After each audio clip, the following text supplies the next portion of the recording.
সাবেক প্রধানমন্ত্রী শেখ হাসিনার ছেলে সজীব ওয়াজেদ জয়কে অপহরণ ও হত্যার ষড়যন্ত্রের অভিযোগে করা মামলায় দণ্ডিত বিএনপির জাতীয় নির্বাহী কমিটির সদস্য মোহাম্মদ মিজানুর রহমান ভূঁইয়া মিল্টন আদালতে আত্মসমর্পণ করে জামিন পেয়েছেন। বৃহস্পতিবার ঢাকার অতিরিক্ত মেট্রোপলিটন ম্যাজিস্ট্রেট মোহাম্মদ মাহবুবুল হকের আদালত শুনানি শেষে তার জামিন মঞ্জুর করে। এর আগে সকালে মিল্টন বিচারিক আদালতে হাজির হন। এরপর তার আইনজীবী মোহাম্মদ মাসুদুর রহমানের মাধ্যমে আত্মসমর্পণ করে আপিলের শর্তে জামিন আবেদন করেন। শুনানি শেষে আদালত তার জামিন মঞ্জুর করে। 2023 সালের 17 আগস্ট ঢাকায় অতিরিক্ত chief metropolitan magistrate Asaduzzaman Noor এই মামলার রায় ঘোষণা করেন। রায়ে সাংবাদিক শফিক রেহমান, দৈনিক আমার দেশ পত্রিকার সম্পাদক মাহমুদুর রহমান ও মিজানুর রহমান ভূঁইয়া মিল্টন সহ 5 জনের 7 বছরের কারাদণ্ডের আদেশ দেয় আদালত।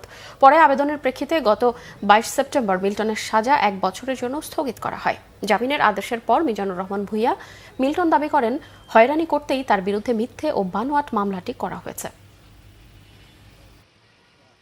ধন্যবাদ আপনাদের সবাইকে। আপনারা অনেকক্ষণ আমেরিকাতে 2011 সালে শেখ হাসিনার নামে $300 মিলিয়ন একটা ওখানে মামলা হয়েছে। এই অনুসন্ধানে কিছু করতে গিয়া দেখলাম সাপ বের হয়ে আসলো। তাদের কোটি কোটি কোটি হাজার কোটি টাকার মামলা আমার হাতে এসে বলল, আমাকে 9 বছর নির্বাসনে রেখেছিল। আমাদের মান সম্মানকে ক্ষুণ্ণ করার জন্য এই সরকার হ্যারাসমেন্ট করার জন্য আমাদেরকে এই ধরনের একটা মিথ্যা বানোয়াট মামলা দিয়েছে, যে মামলা কোনো ন্যূনতম ভিত্তি ছিল না, তার ধারে কাছে ছিল না। যে মামলা নিউ ইয়র্কে হয়েছিল সেই মামলার সাথে বাংলাদেশের মামলার কোনো সংশ্লিষ্টতা নেই, ছিল না কখনো।